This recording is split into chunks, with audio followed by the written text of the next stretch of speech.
दशा रूप एक मुक्त दशा ही है। मान वीतरागता का फल मोक्ष है, सिद्ध दशा है। ये बात 116 गाथा में अच्छी तरह से कह आए हैं।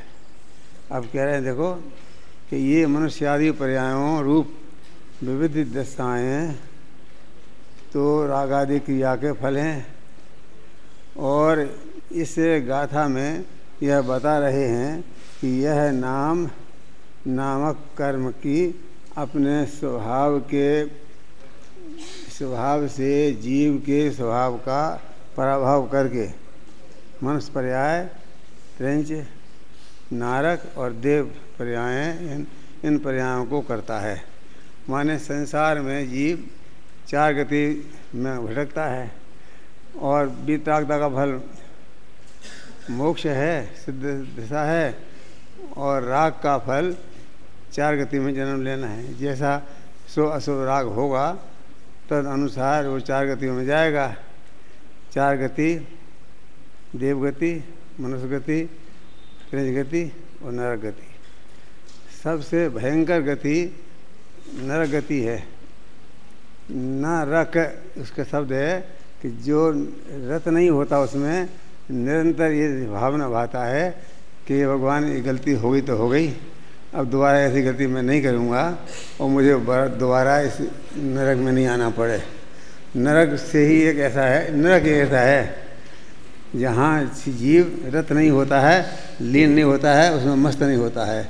बाकी 3 गतियाँ ऐसी हैं कि जहाँ जीव जाता है वहाँ रम जाता है। एक सेठ था और उसको किसी मुनिराज ने कह दिया कि तुम जो है मर करके अपने ही संडास में कीड़ा बनोगे। तो उसे बड़ा दुख हुआ कि कहाँ मैं सेठ और कहाँ मैं अपने संडास में कीड़ा बनूंगा। तो उसने अपने बेटे से कहा, बहुत विनम्रता से, बहुत श्रद्धापूर्वक प्रेम से कहा कि बेटा ये काम करना कि जब मैं अपने संडास में पैदा हो जाऊं तो मुझे मार डालना। मैं उस पर्याय से छूटना चाहता हूं, उस पर्याय में मैं ज़्यादा काल नहीं रह सकता। तो पिता का आज्ञाकारी बेटा था, तो उसने कहा कि ठीक है, आप चिंता नहीं करो, मैं ये प्रयत्न करूंगा। यद्यपि मैं जानता हूं कि मैं एक पंचेंद्रिय चौंद्रिय जीव को मारूंगा तो उसका भयंकर पाप मुझे लगेगा, लेकिन आपके लिए मैं ये काम करूंगा। जब वो पैदा हो गया और उसमें बार वो मारने के लिए आता था तो वो छुप जाता था। जब वो परेशान हो गया तो उसने अपने मुनिराज से पूछा कि मुनिराज, मेरे पिताजी जब मरने लगे थे तो ये कह गए थे कि तुम मुझे मार देना। अब मैं मारने जाता हूँ तो वो छुप जाते हैं, मैं क्या करूँ बोलो। मैं उनको एक आज्ञा का पालन भी नहीं कर सकता हूँ। उनने कहा था कि तुम मार देना और मैं मार नहीं पा रहा हूँ, वो छुप जाते हैं। तब मुनिराज ने कहा कि चिंता नहीं करो, इस जीव की ये आदत है कि जिस पर्याय में जाता है उसमें मगन हो जाता है, उसमें रहना चाहता है, वो वहाँ छूटना नहीं चाहता, हटना नहीं चाहता है। ये बात मैं इसलिए कह रहा हूँ कि एक नरक गति को छोड़कर बाकी त्रैंच गति हो, चाहे वह अपने संन्यास का कीड़ा ही क्यों ना हो, वो भी मरना नहीं चाहता। तो हम लोग जहाँ जाएंगे वहाँ तन्मय हो जाएंगे और वहाँ से फिर निकलना नहीं चाहिए। कुत्ता का जीव कुत्ते में मस्त है, बिल्ली में मस्त है, एक इंद्री क्या 2 इंद्री 3, कोई भी जीव मरना नहीं चाहता। जिस पर्याय में वो पहुँच जाता है उसमें इतना एकत्व स्थापित हो जाता है। मिथ्यात्व के कारण से इतना एकत्व तो अपना तो स्थापित हो जाता है कि वो उस पर्याय को छोड़ना नहीं चाहता है। 4 गति और 84 लाख योनियों में ये जीव क्यों भटक रहा है, इसका कारण क्या है? इसका कारण ये है कि जहाँ जाता है वहाँ उसमें अपनापन हो जाता है। तो जहाँ ये त्रैंच गति में गया तो वहाँ उसका अपनापन हो गया, वहाँ से निकलना नहीं चाहता, वो वहाँ से हटना नहीं चाहता है, वो रहना चाहता है।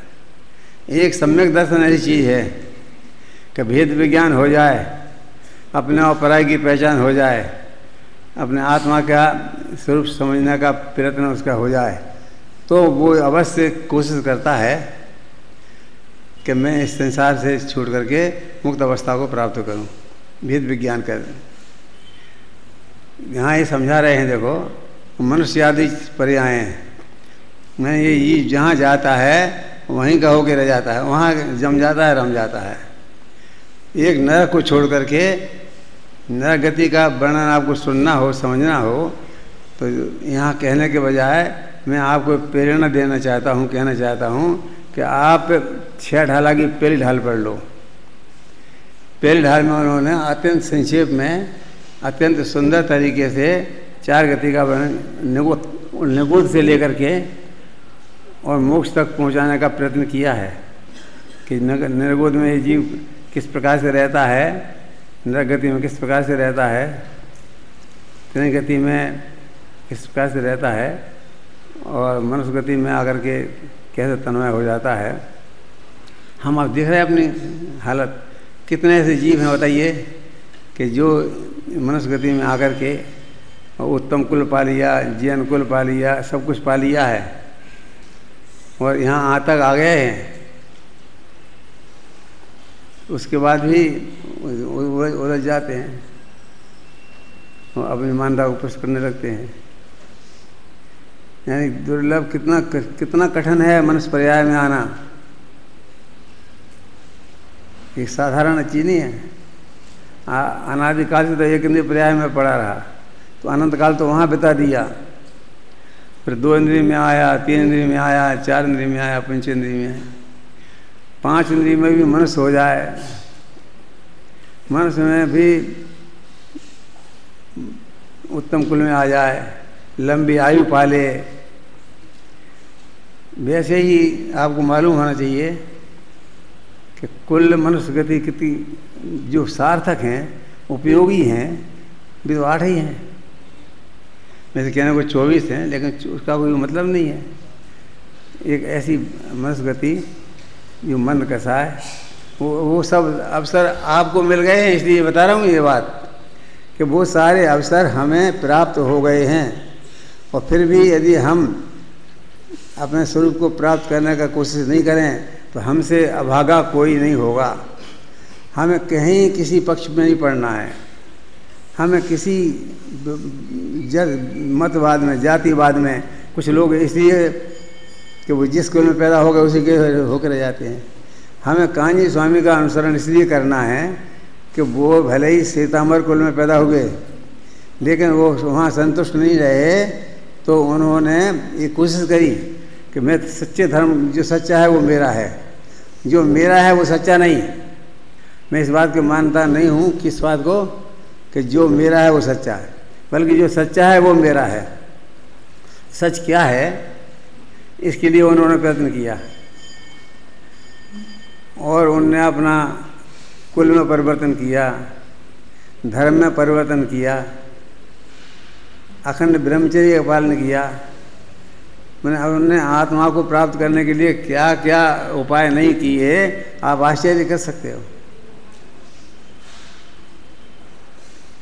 उनका विरोध कोई करता है तो ऐसे लगता है कि क्या कर रहे हैं, ये अपना ही विरोध कर रहे हैं, ये किसी का विरोध नहीं कर रहे हैं।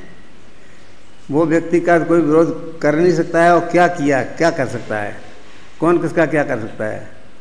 उनने संकल्प कर लिया कि मुझे तो सच प्राप्त करना है, तो जहाँ सच मिला वो किया। हमको ये उसका उनका अनुकरण करना है इस बात से कि उन्होंने सच के लिए समर्पण किया और सब कुछ छोड़ दिया। अपनी जाति की परवाह नहीं करी, अपने कुल की परवाह नहीं करी। क्या वो वहाँ कोई साधारण आदमी नहीं थे, महान विद्वान थे, और उनका ढेरी प्रयोजन होता था, और उनके प्रयोजन सुनने के लिए हजारों लोग लालायत रहते थे। बड़े बड़े संतों में उनका नाम था। तो लोगों ने कहा कि देखो आप दिगंबर हो जाओगे तो 2 रोटियां खाने को नहीं मिलेंगी। ऐसे धमकी भी दी उनको, डराया भी उनको, उन्होंने कहा मैं रोटियां खाने के लिए पैदा नहीं हुआ हूँ, कोई मिले ना मिले, सोनगढ़ में जाकर के, जंगल में जाकर के, उसका नाम तो बहुत ऊंचा था पहाड़ी का, लेकिन वो मकान कैसा था, टूटा फूटा, आप उसकी कल्पना नहीं कर सकते। स्टार ऑफ इंडिया उसका नाम था उसका नाम तो गया था स्टार ऑफ इंडिया, इतना ऊंचा नाम था, लेकिन वो बिल्कुल टूटा फूटा मकान था। वो वहाँ जाके रह गए।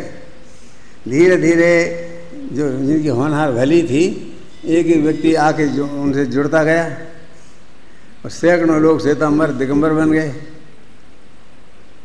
हम दुखी हैं इस बात से कि जो श्वेतांबर बन गए बेचारे, अब वो दोबारा श्वेतांबर नहीं बन जाए। उनके परिवार तो समझते नहीं हैं, उनके लोग तो समझते नहीं हैं। वो व्यक्ति एक था जो समझता था और जिस जो व्यक्त होकर के दिगंबर हो गया था, लेकिन उसके परिवार के लोग थोड़ी है सब समझते हैं। तो परिवार के लोग का आदि अपना सम्मान करेंगे, आदर करेंगे, यथायोग्य स्थान देंगे तो बने रहेंगे वो। यदि अपन उनकी उपेक्षा करी तो वे भी अपनी उपेक्षा कर देंगे और फिर जैसे हो जाएंगे। तो कम से कम उन पे तो हम करुणा कर सकते हैं, करना चाहिए। विगत 116वीं गाथा में वो ये कह आए हैं कि सिद्ध कैसे बनते हैं, सिद्ध का स्वरूप क्या है।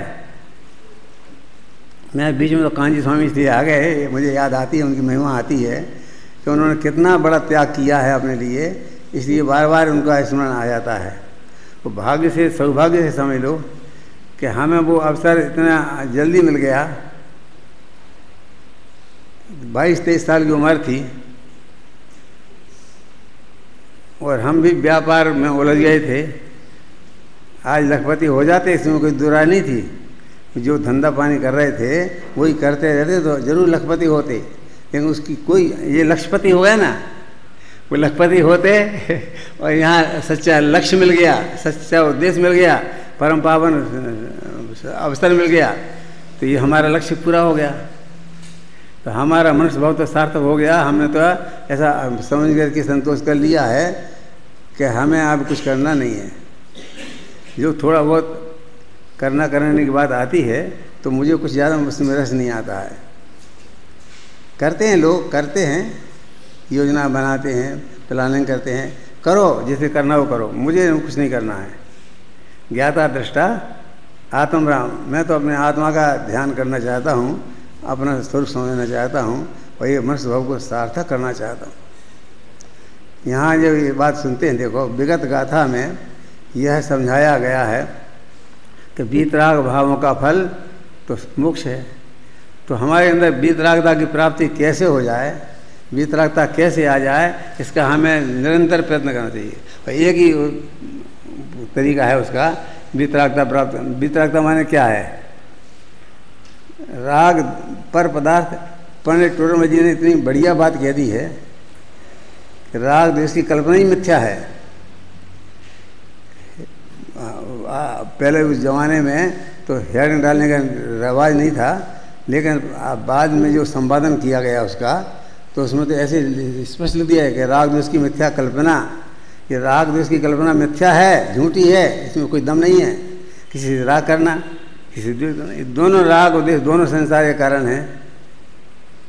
अब कुछ अपेक्षाएं लोग लगा कर रखे, जबरदस्ती राग को अच्छा बता देते हैं, वो अपेक्षाएं ढूंढ लेते हैं, लगा लेते हैं, ठीक है, लेकिन वास्तव में तो ये है कि एक वीतरागता ही धर्म है।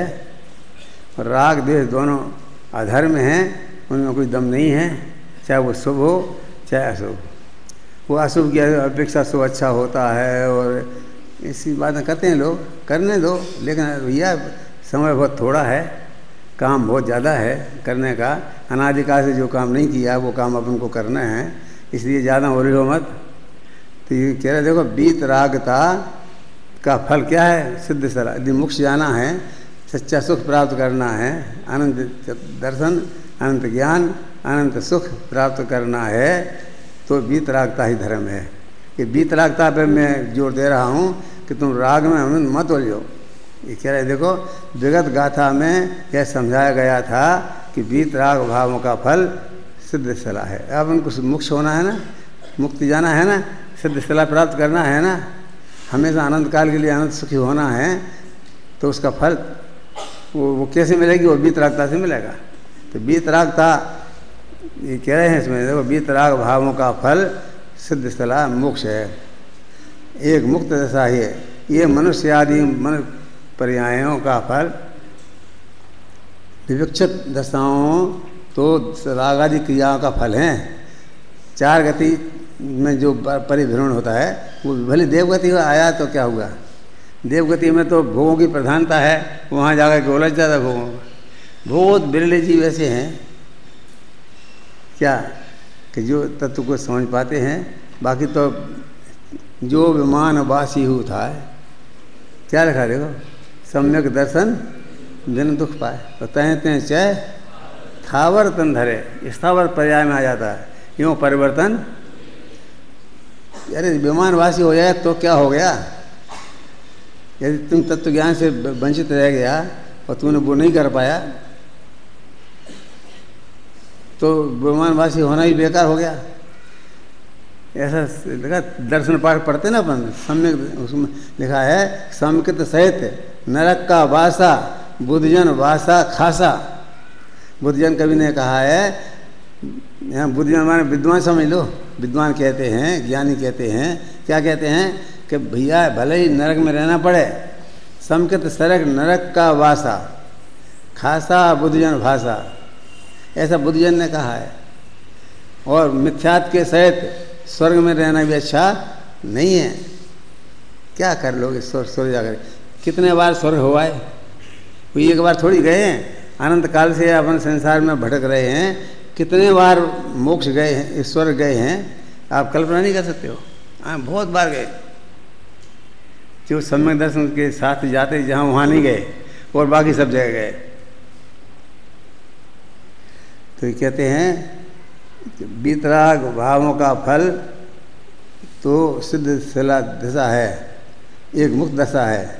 ये मनुष्य आदि 4 पर्याय तो विविध पर्यायों का दशाएं हैं। ये काय का फल है? राग द्वेष का फल है। ये नाम कर्म की ही अपने स्वभाव से जीव के स्वभाव का पराभव करके मनुष्य तेज नारक और देव पर्यायों को प्राप्त कराता है। माने अपने स्वभाव का जो पराभव करता है, पराभव मान करता है, माने इसमें लिखा आच्छादन करता है, पराभव करता है, आच्छादन करता है, ढकता है, किसके स्वभाव को लोप करता है, स्वभाव को ढकता है, स्वभाव का आच्छादन करता है, स्वभाव का पराभव करता है। ये पर्यायवाची शब्द हैं। तो स्वभाव का तो प्रभाव करता है, और मनुष्य और त्रिंच और नर और त्रिंच 4 गति में भटकता है। 4 गतियों में जीव अनेक बार जा चुका है। इन पर्यायों को करता है। अब ये कहते मूल गाथा इस प्रकार, जो अब ये 117वीं गाथा है ना, उसमें ये बताना चाहते हैं कि 4 गति में कहाँ क्या होता है। तो मैंने आपको छोटे में निवेदन कर दिया है कि आप सब लोग समझदार हो, वो लोग गैर समझदार या कम समझदार लोग तो गए। वो तो 8 दिन के लिए आए थे, चले गए। वो तमाशा देखने के लिए आते हैं सब। 99% ऐसे लोग होते हैं क्या कि क्या हो, देखते हैं क्या हो रहा है, इसके लिए आना है क्या? कितना महंगा समय है, कैसे निकाला है, आया है, तो तत्व को समझने के लिए आया है ना। लेकिन 8 दिन में वो कुछ पल्ले नहीं पड़ता है, चला जाता है। खैर, अपन तो 12 महीना के सुनने वाले हैं। मैं तो आप में विश्वास करता हूँ कि आप लोग ने जो यहाँ आकर के जो काम किया है वो गजब का काम है। कोई ऐसा काम कर नहीं सकता है, समझे नहीं? ये बहुत बड़ा काम हो गया हमसे। अब थोड़ा सा लापरवाही को छोड़ करके यहाँ आने के बाद जब कोई मैं सुनता हूँ कि फलाने की फलानी चीज़ चुरा ली है या मोबाइल ले लिया है या सिम निकाल ली है, तो मुझे बड़ा दुख होता है कि तुम यहाँ आए इसलिए आया है क्या? ये कौन सा पाप कर रहा है तुम? तो इसलिए समझ में नहीं आती है कि आत्मा की परिणति कैसे सिद्ध होगी, कैसे निर्मल होगी। अपन मनुष्य पर्याय में आए, उत्तम कुल में आए, जैन कुल में आए और जिनवाणी के सुनने में आए, समझने में आए, तो इसके लिए नहीं आए हैं। देखो मूल गाथा पढ़ते हैं अपन। कम मनाखम सम भावद अपनो सहावेण अभूय नरम प्रियम निर्यावासरम कुणदी नाम नामक कर्म जिये का नर नार के तेरे अंश सुर पर। इन पर्यायों में दाखिल करता है कौन कि नाम कर्म तो निमित्त है। हालांकि नाम कर्म की चर्चा आई है, ठीक है, वो भी एक कर्म है और निमित्त नियमित संबंध है, कर्ता कर्म संबंध तो है नहीं जीव का और कर्म का। कर्म जड़ है, अचेतन है, जीव चेतन है, दोनों में अत्यंत अभाव की बज की दीवार है। एक द्रव्य दूसरे द्रव्य को कुछ करता धरता नहीं है ना। फिर भी निमित्त नियमित संबंध का ज्ञान कराने के लिए लिख रहे हैं कि नाम नामक कर्म जीव का पराभव, जीव का पराभव करके, उसको हरा करके, उसका तिरस्कार करके, उसका अनादर करके जीव को क्या करता है, नर मनुष्य गति में पहुंचा देता है, नार की अवस्था में पहुंचा देता है, क्रिंच अवस्था में पहुंचा देता है और देव अवस्था में पहुंचा देता है। चार गतियों में भटकता रहता है। मैं एक बार यदि निगोद में चला गया, भले वो इतर निगोद है तो क्या हो गया, नित्य निगोद इसलिए नहीं कह सकते कि नित्य निगोद तो अनादिकाल से नित्य निगोदी में रहे तो वो तो नित्य निगोद कहलाता है। वो इतर निगोद एक बार अपन मनुष्य के पर्याय में आ गए और दोबारा अपन यदि जाएंगे तो अपन इतर निगोदिया कहलाएंगे। तो इतर निगोद बहुत बढ़िया चीज़ तो है नहीं, चाहे नित्य निगोद हो चाहे इतर अनादिकाल से निगोद में रहा, उसका नाम नित्य निगोद है। और एक बार वहाँ से निकल आया और फिर दोबारा गया तो कोई शाबाशी की बात है क्या? एक बार तो निकल आया, अरे निकल आया तो अपना अवसर खो दिया, फिर दोबारा जाना पड़ा। एक शंका आती है ना कि 2000 सागर तक 30 पर्याय का काल है, 2000 सागर तक यदि इसने अपना भेद विज्ञान नहीं किया तो फिर अनंत काल के लिए एक नई पर्याय में चला जाएगा, एक स्थापना में चला जाएगा ना। इस 30 का है तो काल तो निकल गया, अब अनंत काल के लिए स्थावर का अनंत कितना, अनंत माने जिसका कोई अंत नहीं है। अनादि काल से अपन हैं, वो अनादि शब्द का प्रयोग है लेकिन वो भी अनंत है ना। कोई उसका अंत है? पहले हम कब से संसार में हैं, उसका कोई अंत है? वो जो अनादि कहलाता है वो अंत ही है, अनंत है वो। तो अनंत काल से जीव संसार में डोल रहा है, चार गति में परिभ्रमण कर रहा है। अपन को कल्पना करना है, सोचना है कि अपन को ये अवसर कैसे मिल गया है, और सहज मिल गया है। देखो कुछ किया, किसी ने कुछ प्रयत्न नहीं किया, ये अवसर मिल गया है जिसको जितनी उम्र में मिला है। आप इसकी फिक्र मत करो कि अरे हमारे तो सफ़ेद बाल हो गए और अब तो हम बुढ़े हो गए, अब हमसे तो कुछ बनता नहीं। कुछ नहीं, अंतर्मूर्त में होता है केवल ज्ञान, और सम्यक दर्शन तो एक बहुत जल्दी होता है। आप तो पुरुषार्थ करो, पक्षपात में मत पड़ो। मैं बार बार ये कहता हूँ लोगों से कि तुम इतना सुंदर अवसर पा करके और व्यर्थ की बातों में मत उलझ जाना, राग देश में नहीं पड़ जाना, अन्यथा फिर 84 लाख योनियों में भटकना पड़ेगा। कहाँ जाओगे कुछ पता नहीं, ठिकाने नहीं लगेगा। जहाँ जाओगे वहाँ के होके रह जाओगे। अभी बताया था ना कि त्रिंश गति में गया वो कीड़ा और बस मरना नहीं चाहता है। तो जो ये किसी कहीं जाएगा वहाँ से निकलना नहीं चाहता है, वहीं रहना चाहता है। कबूतर हो गया, अब कबूतर पर्याय में रहना चाहता है वो। अब कबूतर में हमें रोज़ाना देखता हूँ कि ऐसा बैठा रहता है कबूतर बाहर, वो नहीं मिलती है, ऐसा रात भर ऐसा बैठा रहता है। कैसे सोता, कैसे निकालता होगा वो टाइम? विचार करो, आप सो जाते हो, आँख बंद कर लेते हो, नींद लगा लेते हो, एसी चला लेते हो, बढ़िया आरामदायक तरीके से रहते हो, और वो कबूतर कैसे रहता है, वो कुत्ता कैसे रहता है, और जिसको खाज हो जाए ऐसा कुत्ता, जिसको कुछ भी हो सकता है नहीं, और उसके पास क्या इलाज है। आपके पास पैसा हो तो आप उपचार कर लेते हो, कुछ कर लेते हो, खटपट कर लेते हो। तो मैं कहता हूँ, अपने घर को देखता हूँ रोज़ाना, तो मुझे बहुत दुख होता है इस बात का कि क्या हो रहा है। यदि अपन ने अपना कल्याण नहीं किया तो ये मनुष्य पर्याय तो चली जाएगी, और फिर जाकर एक दो इंद्रिय पर्याय में जन्म मिलेंगे। कहाँ जाएंगे, क्या होगा, कुछ कह नहीं सकते। भाई एक आध भव देव का पा लिया तो उसके लिए उन्होंने दौलत राम जी ने तो कमाल ही कर दिया है। दौलत राम जी ने ऐसा बैराग परक ये 6 ढाला लिखा है, तो और 6 ढाला पहली ढाल से लेकर के 6वीं ढाल तक लेकर के संक्षेप में, अति संक्षेप में, मुझे वो वकील साहब बहुत याद आते हैं बार बार कि रोज़ाना 6 ढाला का पाठ करते थे। मैं बित्सा में था तो नंद किशोर जी एडवोकेट रोज़ाना 6 ढाला का पाठ करते थे। उन्हें कंठस्थ था, बैठ जाते थे गोग में आकर के और निरंतर 6 ढाला पढ़ते थे।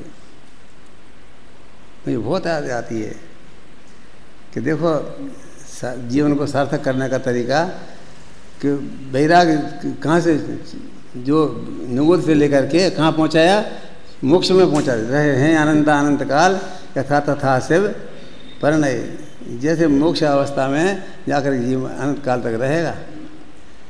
कार्य अनादि निगोद मजार भी तो एक इंद्री के तन धारण करके अनंत काल को बता दिया। ऐसे पर्याय का अवसर आपको मिला है भाई साहब, इसलिए बार बार मुझे विकल्प आता है कि इससे आपको ये छोड़ने लायक अवसर नहीं है। ये अवसर आपको ऐसा मिला है कि अनंत भव में नहीं मिलेगा फिर दोबारा। आपकी पुण्य का उदय महाभाग्य ऐसा है कि आपको जनवाणी का सुनने का अवसर मिल गया, सच्ची बात समझने का मौका मिल गया। तो आप इस अवसर को खोना नहीं किसी तरह से भी। ये कह रहा है, देखो तुम्हें नाम का नामक कर्म जिए का पराभव कर जीव को। नाम नामक तो कर्म जो है वो निमित्त मात्र है, वो कुछ उसने किया नहीं है, उसको मत दोष देना आप। ऐसा लिखा है, नाम नामक कर्म जीव को पराभव करता है, वो तो निमित्त है, बनता है। काम तो गलती तो अपनी लापरवाही तो अपनी है, दुख तो अपन को पाना है। कोई नाम नामक कर्म थोड़ी दुख पाएगा, वो तो जड़ है, अचेतन है, वो क्या करेगा। नर नार की त्रियंच सुर पर्याय में दाखिल करे कौन। ये नाम नामक कर्म के निमित्त से हम 4 गति में 24 लाख योनियों में भटकन करेंगे। तो एक बार कम से कम ये बात समझ में आ जाए ना, तो अपना कल्याण हो जाएगा। मुझे आगे बढ़ने की इच्छा इसलिए नहीं होती है क्या कि आप अपन कहाँ अटक गए। जो मुझे विकल्प आता है कि कुछ लोग 20 पंथ में अटक गए हैं, कुछ लोग 13 पंथ में अटक गए हैं। ना 20 पंथ ना भगवान का पंथ है, उसका नाम 13 पंथ है। जो भगवान वीतराग देव ने कहा है उसका नाम 13 पंथ है। 13 पंथ से मेरा पंथ, ये गिनती के 13 नहीं है क्या। ये गिनती के 1 2 3 4 5 11 ऐसे 11 13 नहीं है। 13 माने भगवान का, जो भगवान का रास्ता है, जो जिस रास्ते पर भगवान चले हैं वो ही मेरा रास्ता है। जो तेरा रास्ता है वही मेरा रास्ता है। ये ऐसा 13 पंथ है, ये गिनती का 13 पंथ है। उनने क्या आज 16.5 पंथ चल गया, कोई 20 पंथ चल गया। अरे क्या है, क्रियाकांड में उलझ गया। हम बैठ के पूजा करते हैं, तुम खड़े होकर पूजा करते हो। ये बैठ के पूजा करना और खड़े होकर पूजा करना ही दास्ता का गुलामी का निशान है। पूज बनना है, परमात्मा बनना है, ये अवसर आ गया है, वो काम तो करता नहीं है और 13 पंथ 20 पंथ के चक्कर में उलझ गया। अब क्या करें, वो तो सुनने ही नहीं आते, समझते ही नहीं है।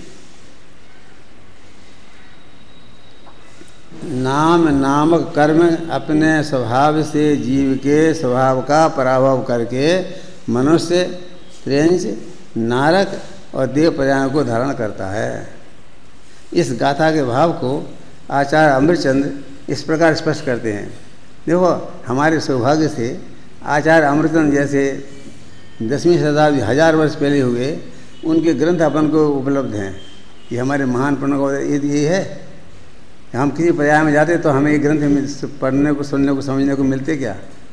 कुंद कुंद आचार्य 2000 वर्ष पहले हुए, उनका ग्रंथ समय सार, प्रवचन सार, नियम सार, पंचास्तिकाय है, ये अपने कल्याण के मार्ग के सुलभ साधन अपन को सहज और उपलब्ध हो गए हैं। उसका पूरा पूरा लाभ अपन को उठाना है। बस देखो, इस गाथा के भाव को आचार्य अमृतचंद इस प्रकार स्पष्ट करते हैं। क्या कहते हैं कि वस्तुतः आत्मा के द्वारा प्राप्त होने योग्य, प्राप्य होने से मोह सहित क्रिया ही आत्मा का कर्म है। कर्म माने यहाँ कर्म माने कार्य है। यहाँ कर्म का अर्थ कर्म नहीं है। कर्म माने वो ज्ञान वर्णादि कर्म नहीं है, कार्य है। ये कर्म शब्द अनेक अर्थों में प्रयोग होता है। कहीं कार्य के अर्थ में होता है, कहीं कर्म के अर्थ में होता है। तो अनेक अर्थ में होता है। जहाँ जो प्रसंग हो वैसा अर्थ कर लेना चाहिए, है ना। उसके निमित्त से द्रव्य कर्म रूप परिणमन करता है। यह क्या करें, उसके निमित्त से द्रव्य कर्म रूप परिणमन करता हुआ पुद्गल कर्म ही कर्म है। अब ये पुद्गल कर्म ही कर्म है, ये वो 8 कर्मों की बात है। पुद्गल पौद्गलिक है ना, जो कर्म है वो पौद्गलिक है। आत्मा का उससे अत्यंत अभाव है। मात्र निमित्त संबंध है, कर्ता कर्म संबंध नहीं है। उससे पुद्गल कर्म की कार्यभूत, उस पुद्गल कर्म के फल, कार्यभूत माने फल में क्या मिला, मनुष्य आदि पर्याय मूल